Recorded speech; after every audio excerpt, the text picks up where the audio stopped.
ఆకాశ మార్గంలో ప్రయాణిస్తున్న ఇండిగో విమానానికి బాంబు బెదిరింపు రావడంతో తీవ్ర కలకలం రేగింది.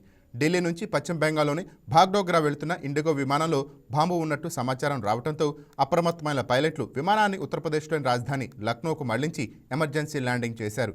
తనిఖీల సమయంలో విమానం కార్గోలో క్యాన్సర్ చికిత్సకు ఉపయోగించే మందులకు సంబంధించిన రేడియోధార్మిక పదార్థాలు ఉన్నట్టు అధికారులు గుర్తించారు. అయితే వీటికి సంబంధించిన పూర్తి అనుమతులు ఉన్నాయని, అవి షీల్డ్ ప్యాకేజీలు భద్రంగా ఉన్నాయని అధికారులు స్పష్టం చేశారు.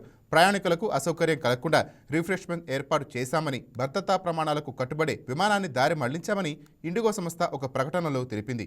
ఈ ఘటనపై తదుపరి దర్యాప్తు కొనసాగుతోంది.